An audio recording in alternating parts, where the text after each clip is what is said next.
Fantastic, and we're off. Right, welcome. Like I said before, Happy New Year to all of you. It's really good to see so many of our triple science students here. So this webinar is being delivered by myself and Mr. Timmins. I'm going to do the talking. Mr. Timmins is on the Q&A box, so if you're asking any questions by typing it into that, he is going to answer those for you or share them with me at the end. So you can probably notice the title. We are going to look at a bit of biodiversity and ecosystems. Now, this is a mixture of things that some of you have done before, looking at food chains and webs, but in particular here, the relationship between those and food. We've also looked at the greenhouse effect and how that links to global warming. We're going to introduce some other types of pollution, and the things that are perhaps more new, we're going to look at human population and how human population affects all of those things. And then a little bit of sustainable food production and what we're doing to look at sustainable food production. So I'm going to talk through all of this probably quite quickly. That's a lot for me to cover in 45 minutes. But all of these slides either are already in your Google Classroom or will be in your Google Classroom shortly. As I go through it, you're going to see where the spaces are for you to do some work, to essentially check your understanding. This work isn't so that you're doing something. It's not so I can have some slides with some writing on to prove that you all did some work. What you write on those slides is going to let me see whether you understand the concept or not. If you do understand the concept, that's brilliant, we can move on. And if you don't understand the concept, then either I need to give you some further support or this is something I'm going to need to go over again. A lot of the actual understanding is going to be done by you after this webinar by reading the slides, and you'll find as you go through the slides in a few places, there are links to click to videos. Okay, so I'm going to go through the basics, but you're going to then try and get a little bit more detail by reading the slides and watching the videos, and then you're going to check your understanding by trying to answer some questions as you go through. Okay, so just in case you're not sure about the week and how it's looking for triple scientists, this is what your week looks like. So you've got a webinar. It's going to take 45 minutes at the tops. Okay, I'm going to leave some time in there for Q&A and any questions, and we'll see how we do in terms of time. Now, in terms of actually doing the work, it's really important. I don't want you to spend more than those two allocated 45-minute slots doing the work. The reason for that is that if 80% of you finish the work in that time, that's wonderful. Some people work a little bit faster, but if only 10% of you manage to finish the work, then I know that I've set too much. And I'm trying to gauge the right amount. Now, certainly I know for my class, I know that you will all give it a good go and work for that length of time, but I do want you to stop after 45 minutes. And on Friday, you have another slot. If you didn't finish the slide questions, by all means, carry on with those, but there will be a Google quiz, and that's on the whole of P2. That's to help you start revising for P2. Okay, it's going to be a multiple choice only Google quiz, so you'll get your score directly at the end, and you'll also be able to see what it is that you might need to revise more than other things. If that Google quiz doesn't take you 45 minutes, you can go back and try some more of those slide questions. Now, it says your teacher. So myself and Mr. Timmins will be available at those times.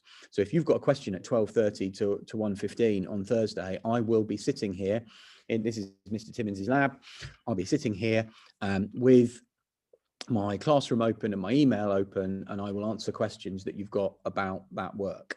And the same is true on Friday. I can't guarantee that I'll be available other times because I have other webinars with other year groups, and I've made myself available to them as well for other times. So if you want to be guaranteed that I'm here, I will be there at those times. You can, of course, ask me a question anytime you like.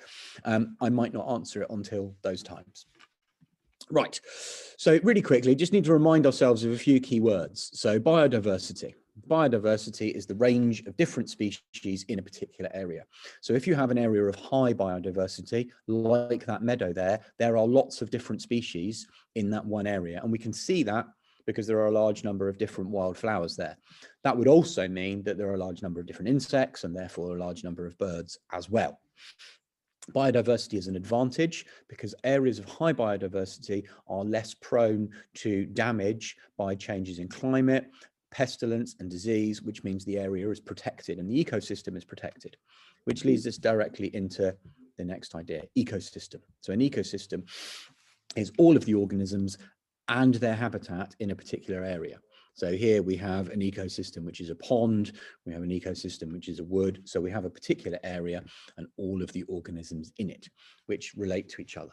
And that would be us looking at not only food webs, for example, but also the abiotic factors. So what is the soil like? What is the land like? What is the climate like as well? So we talk about the whole habitat when we're talking about that.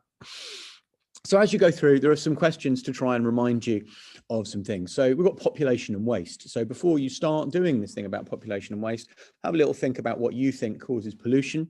You can write directly onto this slide. See how accurately you can remember what combustion is. I'd expect something a little bit better than fire from triple science students. You might be able to even give me an equation. And what gas is produced when you burn any fuel. So remind yourselves of those things by answering it on this slide as you go through the work, not now. And then it'll lead you into this. So how many humans are there on the planet? And if you click on that, it takes you through to the population clock that will show you the current population, and you can watch it change in real time. It's about 7.5 billion at the moment. And so the challenge there is you've been led into this idea of what's pollution, what about fuels? And then before you actually go through any further, so how does the human population affect the environment? Now, as I go through these slides, I'm going to give you lots more information about that. But this challenge, this is about the basic ideas. So there is the fact that because there are more people, that means we're putting a higher demand on the planet. What is that higher demand? And then the idea about waste production as well. And there's a space for you to answer the challenge. So as you go through that, if you click on that slide, as you go through them, there's a click here to enter text box, and you can just write your answer in there. It's a summary. It's a one-page summary in your own words of how the human population affects the environment. A summary. It should fit neatly onto one slide. Doesn't need to be an exhaustive answer of every single thing. There are lots of other opportunities to talk about detail later. And this is one of the things that we like to practice for our GCSEs. So here we've got a graph showing human population growth. And there it is at 7 billion at about 2000. 20 years later, we're at 7.5 billion. So this line is going up in a very steep upward trajectory. And we go back there, we go back sort of 700 odd years, and the population wasn't even 500 million people. And it bobbles along there for hundreds and hundreds of years, still not hitting a billion, not quite hitting a billion, hitting the billion point there about 120 years ago. And from that point onwards, there was a rapid upturn, an exponential growth, rising really rapidly from 1900 to 2020, and the growth in that period was 6.5 billion. So really quite a large growth. Now, you then asked to describe the graph. So I just described the graph, but what I want you to do when you go through the slides is to do your own description. And one of the things that I think is really important to practice is putting in numbers. So I would like you, again, to jot bullet points down there describing what that graph shows, and it's describe, not explain. Do not explain why that happened. Just describe what the graph shows, putting in numbers. Because one of the things I find when students answer 6-mark questions that are about graphs is they don't put enough detail in at night. You know, at 1900 from 1 billion to 7.5 billion. Don't put the numbers in. So make sure you put the numbers in and practice writing it. And I can imagine a lot of you are sitting there right now going, well, you've just described it, so why do I need to do it? Because I want to see what you write when you're asked to describe a graph. And that will then allow me to mark that for you, okay? Now, so we then have to talk about how we managed to become quite so successful. How did we manage to go from being 1 billion to being 7.5 billion in 100 years? Well, we've overcome being reduced by natural predators because we don't have any natural predators anymore. We've colonized a wide range of habitats. Almost the entire planet has got human populations living in different places. But more importantly, at that turn of the century there, we started to be able to cure and prevent diseases. in a large scale, and we've got faster and faster at doing that. And we've got technology that produces far more food than would be available if we used old-fashioned, straightforward organic methods that would not be able to sustain a population of 7.5 billion and growing. So that how do we affect our environment is making you think back to the beginning, but now it's just a rhetorical question, really. I don't want you to answer that anywhere now. So we move on, because this is how we affect our environment. This is putting detail to it now. So we use huge amounts of fossil fuels to produce electricity and for transport. These are just some examples. We use lots of oil. We make a lot of plastic products. We clear huge amounts of land, both to live, for roads, but more importantly, for agriculture. We have to feed all of those people, and large swathes of land are being cut down for agriculture. And to make all of those plastic products, we need huge industrial sites and factories. We also are digging up large areas of land to get the resources to do that. We are also producing huge amounts of waste. By doing all of these things, we are creating large amounts of waste products. Now, here's some examples. There is land clearance in the Amazon. So what you can see there all the way through there, that is the Amazon rainforest. And these are areas being felled, not for logging, but to make way for beef farming in the Amazon there. An area the size of Wales is being cleared on a yearly basis. This is in England. This is in the Peat district, and that's a limestone quarry. Limestone is quarried for cement and building, and that is eating down into the local rock structure to be able to do that. And here is, to give you an idea of the scale, these are buildings at the side here. This isn't microcircuitry, that's a road. These are buildings, and that's a diamond mine in Russia, one of the largest diamond mines in the world. A very large scar on the landscape there. Diamonds aren't only mined for the fact that they're precious stones and that they look good in jewelry. They do have industrial uses as well, which makes them extremely important. So now here's a checkpoint. Now is where this is where you're going to show me whether you understand this or not, and I'm going to get an understanding. So describe how the human population has grown over the last 100 years. So again, a brief description. You've done it already. So now try and do it from memory. Try and describe how it has happened over the last 100 years, and then talk about how you think this has affected our waste production. And now give some detail to how do we affect our environment, talking about the things that have happened before this point. You can write directly onto these slides. In your classroom, these slides are your own copy, and you are able to write directly onto them. So now I mentioned waste. So now let's actually talk about what we mean by waste. So we've got 3 different groups of waste that you need to talk about in your exam. We have household waste. So that is human body waste. So we mean sewage, water waste as well. So that is looking at within the sewage, things that come out of your washing machine, your dishwasher, the shower, the sink, as well as the rubbish and packaging that goes in the bin. Industrial waste is the waste that is left over from making those things that we have used. It will include effluent chemicals that need removed, as well as carbon dioxide, for example, and sulfur dioxide that go out into the atmosphere from those production, and from energy generation. Industrial waste includes energy generation. So we've got sulfur dioxide, nitrogen dioxides, and we've got carbon dioxide. So we've got a lot of greenhouse gases there. And we've got agricultural waste, which includes pesticides and herbicides, which are poisonous when they get into the rivers and lakes. And we also actually have fertilizer, because fertilizer obviously disrupts aquatic ecosystems and can damage those as well. Now, the amount of waste that we're producing, we've got 2 problems. Problem number 1 is you saw the scale of the change of human population. We've gone from 1 billion to 7.5 billion in about 100 years.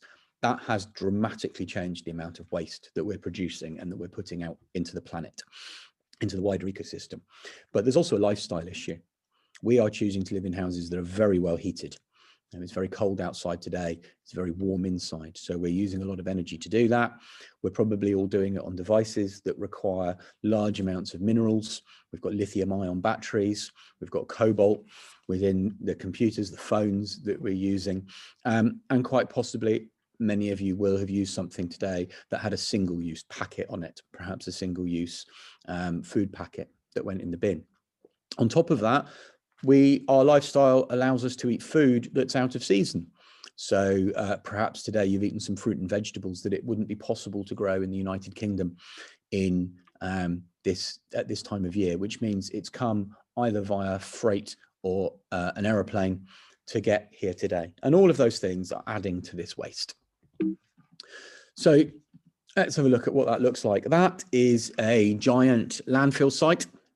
That stretches quite literally as far as the eye can see. What you can see there, that thing in the middle is a large tractor driving around and dumping things. And this is all the waste coming from one city in South America being dumped into a site that's more than a mile across on the top. There are many such sites in the United Kingdom. That's just quite a good picture. This is effluent running from a river that has run through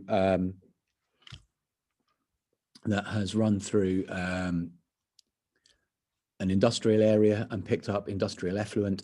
It's just cleaning fluids, but these cleaning fluids have mixed together, and these cleaning fluids, as you can see, are going out into the river, and they are going to affect the aquatic ecosystem, because what they do is they break down surface tension of the water, they break down surface tension of microbes, and so they make a significant difference.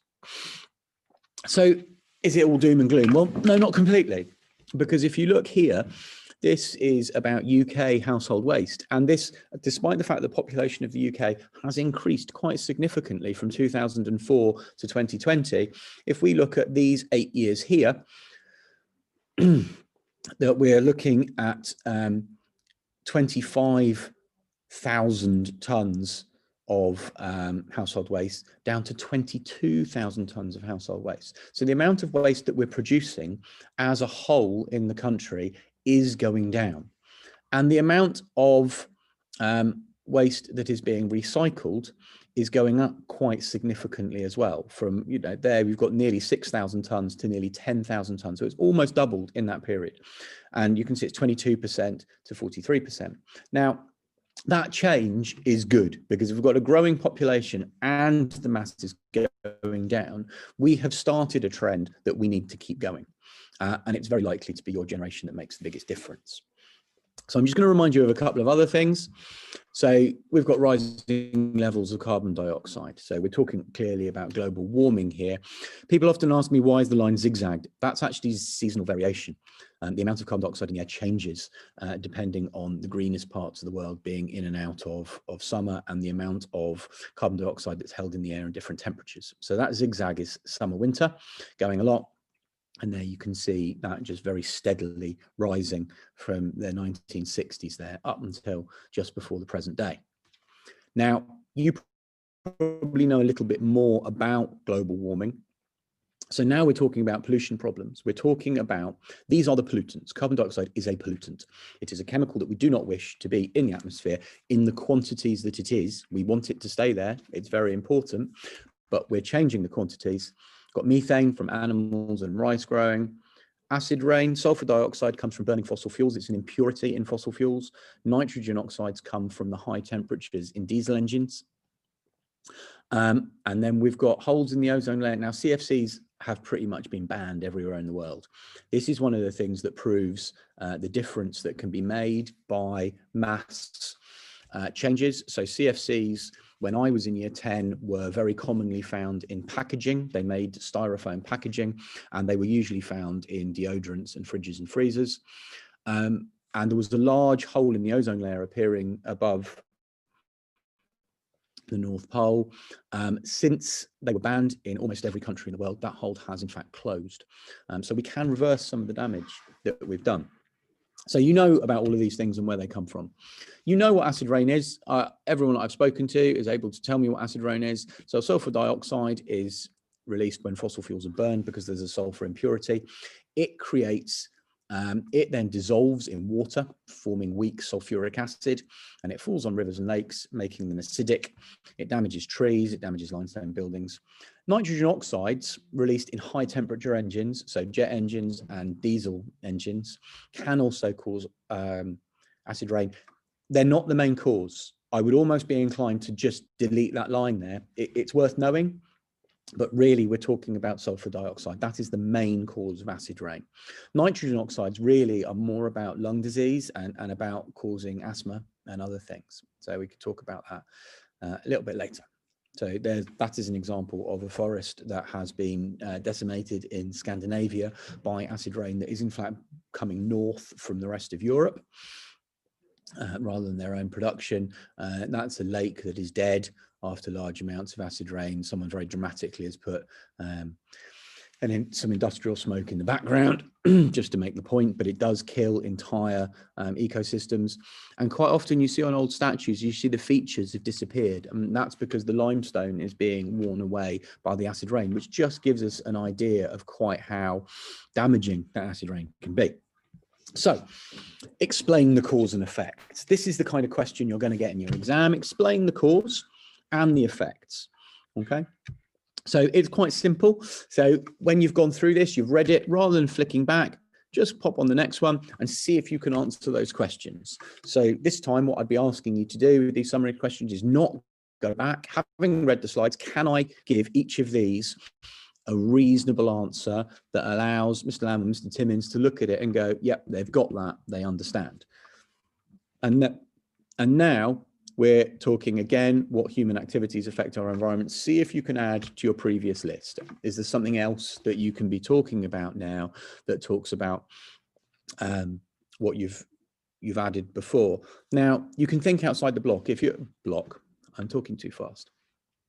If you're someone that knows, and many of you are going to be, someone that knows you're working above level 7, you can read something into, I'm just giving you one example, you can read something into this. So back here, we said nitrogen oxides are also released in car and jet fumes, and they also cause acid rain. I also said they cause asthma. So we go, what human activities? Well, we've not mentioned so far directly on any of these slides. The slides contain everything you need to work your way up to level 7. But I've not mentioned airplanes. I've not mentioned air freight and air travel at all, really. However, I have mentioned fruit and vegetables being flown places, and I have talked about our choice, our lifestyle choices, and the fact that nitrogen oxides are a pollutant. So you could add something in here that is not directly referred to anywhere apart from something that I've said. And that would be drawing in extra information and showing you to have a wider understanding. And that's the kind of thing you need to do if you're looking at level 8s and 9s. You need to not just do the basics and talk about sulfur dioxide. You then need to be able to say, examiner, I also know about nitrogen oxides. I'm not going to say they're the main problem because Mr. Lamb told me they weren't. Don't write that in your exam, but I am going to refer to them and talk about what human activities are affecting that. So really quickly, deforestation and global warming. This is really easy, this one. So there are some videos to watch there. Just have a look at why deforestation happens. Okay, we're looking at agriculture here. We're looking at needing space to grow food for the rapidly increasing population, but also the fact that we eat way too much meat, and you need a lot of space if you're going to farm cattle and sheep. You need a lot of space to do it. And so we're clearing lots of land. It then has a significant impact on the environment. In particular, we're removing a carbon sink, and I'm going to talk about that really briefly in a minute. So we release more carbon dioxide because if we're burning the land, we release carbon dioxide, and often it is a slash and burn technique. We reduce the amount of carbon dioxide that can be removed and the production of oxygen, and we lose biodiversity. And we've talked about biodiversity puts ecosystems at risk. So we need the timber. We're building things out of wood. We need land for agriculture. That picture there is an American feedlot. Those are rows and rows and rows of cattle. This is the feed line running down here. It's a conveyor belt taking them food, and that takes a huge amount of space. And that area would have previously been woodland. We need to be able to clear areas for roads and buildings. And we also need land for biofuel, because we're growing, if we're going to use biofuel instead of diesel, we have to actually grow the plants. The main reason is agriculture. Now, here's an exam question. Now, here's one where I've given you the answer. Say, here's your first 6 marker. Humans damage the environment. So everything you've answered so far has been short. On the slide, short answers. Here's your first attempt at a proper exam question. Describe the reasons why deforestation is taking place and the effects that it has on the environment. So you've got a space to do it. You have directly after, and I'm going to go through this one really quickly, the answers. And I've flicked through that really quickly on purpose. Don't look at the answers before you write it. Write it and then go and see how many marks you would have got. Okay, you've got to have 3 of each. See if you hit 3 of each, and also look at how little you have to actually write to get all 6 marks. Some people write pages and pages, and you could have written 3 short sentences for each of the 2 sections and been able to get all of the marks. So just run through, write your answer, and then mark it yourself. See what you think. Okay. Right, really quickly, carbon sinks. So a carbon sink is anything that absorbs more carbon than it releases carbon dioxide. So the examples they want you to know: forests, trees, basically. Trees take carbon dioxide out of the air, release carbon, oxygen, and they take in more carbon than they emit. Oceans, carbon dioxide can be dissolved into the ocean. The problem is it dissolves better into colder oceans than it does into warmer oceans. As the oceans warm up, the carbon dioxide is released. So global warming becomes a little bit of a snowball effect, because as it gets warmer, the ocean holds less carbon dioxide, so more goes into the air, so it gets warmer. And peat bogs, and I'm going to explain peat bogs a little bit more in a second. So, because everyone knows what a forest and an ocean is. A peat bog is formed over thousands of years by the growth of plants which lock away carbon dioxide, and then they die and they pile up. But because they pile up in such a damp, acidic condition, it just stacks up under the ground and it forms a substance called peat. And peat is very thick and sticky, and in many parts of the world it is cut out, dried and burnt as a fuel. Now, there are 2 reasons that peat bogs are disappearing. One is obviously we're cutting them up and using them for fuel now. Hundreds of years ago, when there were less than 1 billion people on the planet, that wasn't really much of a problem. But as more and more areas are cleared to use as fuel, but more and more, actually what's happening is that we're draining these areas so that we can use them for building and agriculture. And again, we're destroying them. Now, if we destroy a sink that is holding carbon dioxide that was stored thousands of years ago, and we're releasing it all back into the atmosphere, and we're removing this sink and we're actually dumping all of the carbon dioxide back out again, which is adding to the rising level of carbon dioxide. Now, I'm aware that my class certainly have looked at the carbon cycle. So what you're looking at here is disruption of the carbon cycle. You've got sinks that help take that excess carbon dioxide out of the atmosphere, and you're removing those sinks. You're warming the ocean, you're cutting down forests, you're removing peat bogs, and you're releasing the carbon dioxide trapped in it. Now, global warming, I'm going to go through really quickly because I know that you all know what global warming is. The what causes it bit, you need to be really specific about your greenhouse effect and the global warming due to the greenhouse effect. You're not combined science students, you're all aiming at level 7 and above. You need to be talking about global warming due to the greenhouse effect. So what is happening is the greenhouse effect is a good thing. It keeps the temperature of the earth more stable. It makes it a place that's habitable for us. But because we are changing the concentration of carbon dioxide, we're accelerating the greenhouse effect, and we're changing the average temperature, and it's rising slightly. Now, it's rising predominantly because of the amount of carbon dioxide and methane that we're putting into the air, predominantly from the burning of fossil fuels to generate electricity. And what that does, now, this is a bit simple because what you should know is that the shorter wavelength light comes through, it warms up the surface of the earth. The electromagnetic radiation from warm things is at a longer wavelength. That's absorbed by the greenhouse gases, particularly carbon dioxide and methane, but also water vapor. And some of it is radiated back towards the earth. You need to be able to talk in terms of wavelengths. So if you're not sure about what I just said, just look up wavelengths and greenhouse effect. and you'll be able to look at that. But you really need to be putting that in to any of your answers about the greenhouse effect if you're a triple student. And so here is a summary. I'm just going to go through that really quickly. And we know now why may. A lot of people have a difficulty with the word may there. We're talking about localized. It does cause changes in climate, but in a given area, it may change. It may make changes in climate. It does cause a rise in sea level, but it may cause it in specific areas. We're talking about in any given area. We can't say that all of these things happen everywhere, because they don't. So here is a question about it. Now, before you look at this question and go, oh my goodness, it's impossible, I don't like it. You need to read it really carefully. You might even need to take a picture of it and then use the picture of it to try and answer the question afterwards. So here is the question. Okay, some exam practice, and then I've left you a space to put your answer. Okay, so there is some exam practice there. And we're just going to go through some more questions, essentially. One last thing that I was going to talk about now, fishing quotas. You may have seen that fishing quotas have been in the news quite a lot recently. It was one of the sticking points in the Brexit negotiations. And it's about who gets the fishing quotas. So essentially, we need there to be enough fish in the sea to keep feeding the 7.5 billion people that live on the planet. Now, if we take them out too quickly, we will eventually completely deplete the fish stock, and there won't be enough to reproduce, and there won't be any fish left. So we set quotas around the world for the amount that can be taken out. The big argument was about who gets the quota, who's allowed to take the fish.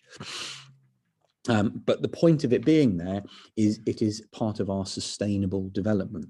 That if we look at how we are taking resources and make sure that we have a plan to either replace them or not take them so fast that they can't replace themselves, then we can continue to take them for much longer. The other is manage woodland. So every time you cut a tree down, you plant a tree to replace it. So over time, that woodland will stay there. So food production. This one's quite easily.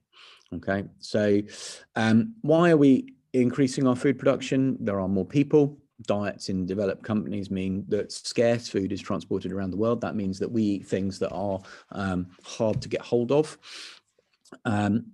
We are worried about pests and pathogens affecting our farming, so we use pesticides. These are threats to our food security.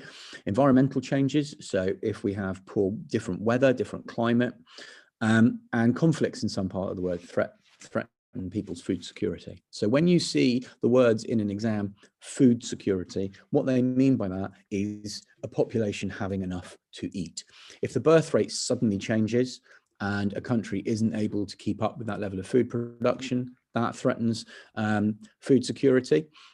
If a new fad takes off in the United Kingdom that says we're all going to have a certain type of food flowing here from Indonesia, that food no longer is available in Indonesia because we're eating it. And that may affect local food markets and food security and so on. So you can see each of those things affects our food security.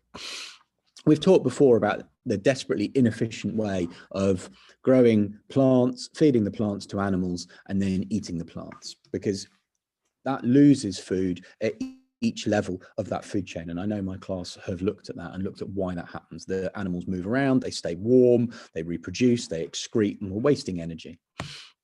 And there is that explained. So we can increase that efficiency by stopping them from moving. If we get chickens, we don't let them move and we keep them warm. They don't waste energy moving around. We've got chickens, but those are broiler chickens above, and those are pigs below that aren't able to move so that they grow faster. I'm sorry if that upsets anyone, but I'm afraid that's how factory farming works. And if we didn't do that, there wouldn't be the availability of meat that there currently is. It just wouldn't be available without that style of farming. We might be able to manage it in some parts of the world. So free range eggs, those are battery chickens. They are just laying eggs constantly that run out along this belt along the bottom. These are free range chickens that are running around in a field eating grain. It's, I hope, obvious why these eggs are much cheaper than these eggs. You need far more space, far more resources to produce these eggs than you do these ones. So why do consumers choose non-free range eggs? Often it is a case of expense. Free range eggs have got a lot cheaper. They used to be very expensive, but certainly if you look at organic free-range meat. It is much, much more expensive than this, and that's because of the amount of land that is required to be able to grow it. There are some answers. Mycoprotein, corn, is a brand name for a type of mycoprotein. Now, mycoprotein is essentially a soil fungus. Okay, and it is, you grow the fungus in a controlled way. You can then condense it into a shape, and you can use it to make, they've got sausages. I'm sure we've all seen corn mince, and many other things. It contains a huge amount of protein, as much protein as meat. It's really high in fiber, which is really good for you and important. It's got very little fat in it. It's got very little cholesterol in it. It is a really good alternative to meat. Better still is its production. It's produced in huge amounts in vats. We don't have to clear whole swathes of forest to eat it. We can produce it in large vats. We grow the fungus in vats, and that is corn being manufactured there. So it's a low pollutant, high density protein that is good for you and does very little damage to the environment compared to the meat that it replaces. So there is an example here of exactly how it works. Okay, so the fungus being fed. This is something, now this isn't something that I'm asking you to write anything about particularly. It is something that's worth making a flashcard out about, knowing the words here and recognizing what's happening. So that we've got waste gases coming out, we've got glucose, syrup and minerals. Those are clearly to feed it, ammonia and air going in, and then the protein is actually removed at the bottom after being heated and dried. Why is it being heated? That's actually to make sure that you've actually killed everything that's growing in there before you send it off to be eaten. Okay, and there is a description. I suggest you make a flashcard or two about that. Now, that's everything I'm going to talk about. After this, there are exam questions. It runs through lots and lots of different exam questions asking you to do different things. So there they are. Answer here. Some of them have got mark schemes, some of them haven't. Okay, so some of them you can test yourself. Some of them, I'm afraid, you're just going to have to do those yourselves. So I'm going to stay here if there are any questions. I'm aware that I've just gone through a huge amount. The real bit of work now for you is on Thursday and Friday. Those are your times. The work will all be in your classroom before Thursday. This is in my classroom now. I will be available to answer questions about it. You need to read it again. You need to watch the videos, all of them. You might need to Google a few things. If you didn't know what I was talking about when I talked about wavelengths and greenhouse effect, Google it, have a read of it, make sure you understand. If you can't remember what the definition is for sustainable development, Google it, read it, make a flashcard for the production of mycoprotein, corn, but you need to call it mycoprotein, not a brand name. Then try these questions. These questions tell me, did you get it or not? And how good are you at answering questions? It's in the classroom. Are there any other questions before I go?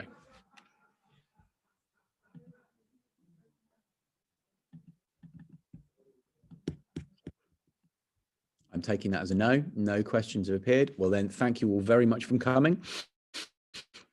I'm going to stop recording now, and hopefully we will see you all again shortly.